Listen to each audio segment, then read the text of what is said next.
Hola, ¿qué tal amigas y amigos? Bienvenidas y bienvenidos a este nuevo vídeo para el canal. La verdad es que hoy tenía pensado hacer una comparativa entre la Insta360 One X2 y la Pocket 2, que son de la marca DJI, que como sabéis son dos cámaras que vienen haciendo un poquito de, bueno, de sensación de que son cámaras de bolsillo. Cámaras de bolsillo que parece ser que son muy buenas para hacer el vlog, y quería hacer una comparativa, pero me he dado cuenta de que no puedo hacer una comparativa por dos cosas.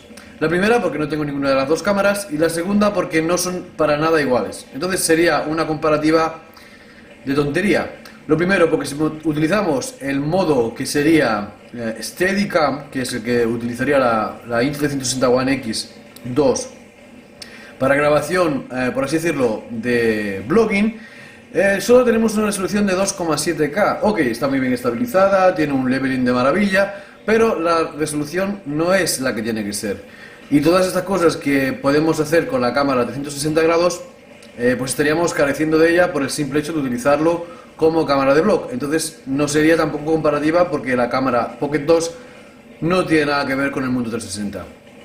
La verdad es que quiero deciros un mensaje. Si tenéis ganas de ver lo bueno o lo malo que es la cámara Insta360 One X2, os diría que fueras por aquí, de una tarjeta que os voy a dejar, donde hay un canal que se llama Ben Claremont, cuando él ha hecho un vídeo hablando de esta Insta360 One X nueva, y donde nos dice más o menos si es una buena opción o una mala opción de compra.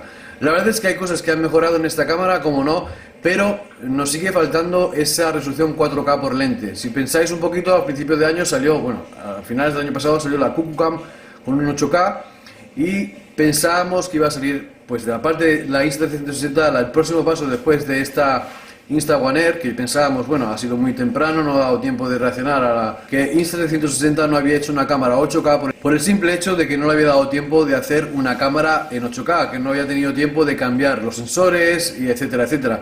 Pero parece ser que no es este el tema. El tema es que hay una pequeña diferencia entre la Insta360 One R y la Insta360 One X2 en lo que se diría en imagen. Pero pensar que los ingenieros, como os dije ayer, han estado casi un año investigando en esta nueva cámara, que fue la que le dio la conciencia, el ser famosa a la empresa Insta360. Por eso, por lo que yo pienso que han hecho una nueva versión. De todas maneras, para mí es un poco una decepción, por el simple hecho de que muchos youtubers hicieron hype durante todo el año de que seguramente Insta360 con este modo modular iba a hacer que pudiéramos mantener, por así decirlo, ciertas cosas de la cámara para poder adquirir nuevos complementos, y en este modo modular poder combinar nuevas cosas con viejas cosas y tener lo que diríamos un modo modular. Sabéis que las cámaras, por ejemplo reflex, las cámaras DSLR, podemos utilizar objetivos de cámaras anteriores en las mismas cámaras aunque pase el tiempo, y pensábamos que iba a ser una cosa así lo que iba a hacer Insta360, y parece ser que no es así, que simplemente ha sido un modelo modular que han sacado para hacer un hype, como que iba a ser algo más positivo, y al final pues sigue siendo lo de siempre: mercado vendedor al mejor postor. La verdad es que también quería decir otras cosillas, pero pienso que la verdad no merece mucho la pena. Yo esperaba que la cámara de la Insta360, la One X2, fuera, bueno, yo pensaba que es una Pocket, pero bueno, ya la han llamado X2, pensaba que iba a traer por fin una lente a 4K en cada una, o sea que tuviésemos una resolución total de 8K en 360, y que pudiéramos utilizar cada cámara, cada ángulo, por así decirlo, cada Steadicam, en una resolución máxima de 4K, pero parece ser que esto quedará para un futuro. Como digo, para mí son cambios minimalistas. Están vendiendo muchas cosas que hace el software, como cosas, por ejemplo, el Dolly Zoom, el Hyperlapse y estas cosas que las hacían también en anteriores cámaras.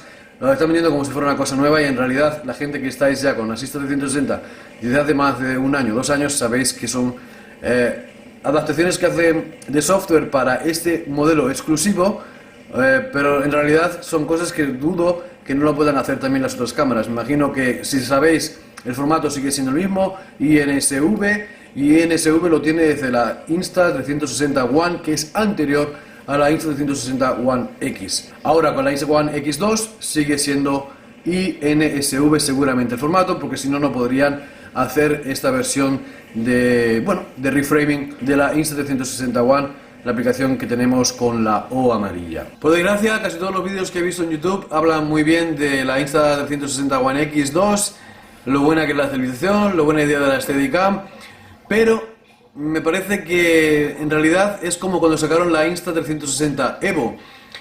Parecía que iba a ser una cámara superior a la Insta360 One X y al final me quedan como que al mismo nivel, con una ligera mejora de poco más que la calidad de vídeo y un poquito mejor la estabilización, y lo demás es todo pues lo que sería el software. Pero es que en realidad la estabilización de vídeo es por software también, entonces no entiendo por qué no pueden acoplar esta tecnología a todas las cámaras, porque al fin y al cabo será más o menos la imagen similar. ¿O lo entiendo yo mal esto de la estabilización por software?